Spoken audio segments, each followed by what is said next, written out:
আজকের সকালে ভূমিকম্প হয়েছিল। তোমরা কে কে বুঝতে পেরেছো বা কে কে জানো সেটা বলবে, ঠিক আছে? তো 6টা 21-এর দিকে থেমে গেছে ভূমিকম্পটা।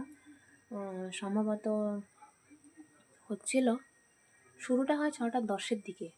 তো দেখো তাহলে পাক্কা 11 মিনিটের কাছাকাছি। মানে আমি তো এটা জানতাম না, আমি তখন ঘুমিয়েছিলাম। আসলে কী বলো তো, ওই আলসেমি হলে যা হয় আর কি। বাড়িতে আছি এখন, তো যেন কবে কখন উঠে ঠিক নেই, কোনোদিন তাড়াতাড়ি কোনোদিন দেরি হয়। তো যাই হোক, মোটামুটি আজ তখন আমি ঘুমিয়েছিলাম, মা বাবা উঠে পড়েছে, নিজের কাজ করছে। তো এবার মা প্রথম বুঝতে পারে যে বাড়ি অনেক জোরে দুলছে, জানালা দরজা প্রচুর জোরে জোরে শব্দ হচ্ছে, কাঠের জানালা তো শব্দ। এবার দেখো আমাদের এই যে বাড়িটা, 3তলা বাড়িটা, তোমরা ছবিতে বা ভিডিওতে দেখেছো তো বুঝবে। তো এই বাড়িটা 57-58 বছরের কাছাকাছি হয়ে গেল। তো এত বছরের পুরনো বাড়ি, তারপর আবার যখন আমফান ঝড় হয়েছিল তখন প্রচুর ক্ষতি হয়েছে বাড়িটার।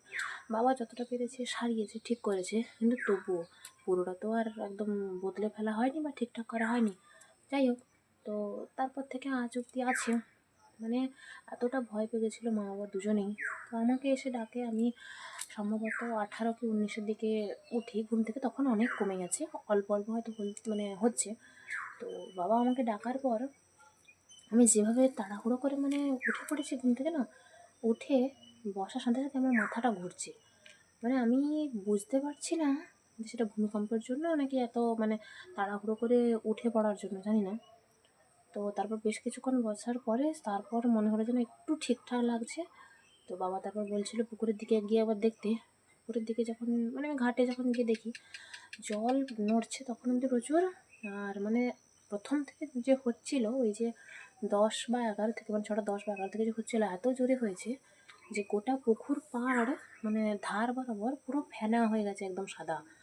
মানে কোনো কিছু জল টল সে জোরে নাড়লে যেরকম হয়, ঘুরলে ঘূর্ণিপাকের মতো, সেই রকম অবস্থা হয়ে গেছে। মানে আমি দেখে সত্যি অবাক হয়ে গেছি। আর সব থেকে ব্যাপারটা, যেটা বড় ব্যাপার কি জানো তো, মেন ভয় হচ্ছিল আমাদের বাড়িটাকে নিয়ে। এত বছরের মধ্যে পুরনো বাড়ি, তারপর আবার এত জোরে ভূমিকম্প হচ্ছিল, মানে অনেক রক্ষা যে ঠাকুর বাঁচিয়ে দিয়েছেন। কী যে হতো না হলে। আমি পরে অবশ্য অনেকটা পরে আমার বেস্ট ফ্রেন্ডকে ফোন করেছিলাম। তো ও জানে নাকি বা ভূমিকম্প জানি কী ব্যাপার। সেও অবশ্য ও মানে 6টার দিকে উঠেছে, যাই হোক সে তো জানেই না ওদিকে ভূমিকম্প হয়েছে নাকি, কে জানে। তো যাই হোক, অনেক বড় একটা মানে বিপদ থেকে রক্ষা পাওয়া গেছে বলতে গেলে, জানো তো। নাহলে যেভাবে হচ্ছিলো ভূমিকম্পটা, মা আবার কথা বলেছে, আমি তো জানি না কী যে হতো, কে জানে বাবা, ঈশ্বরই রক্ষা।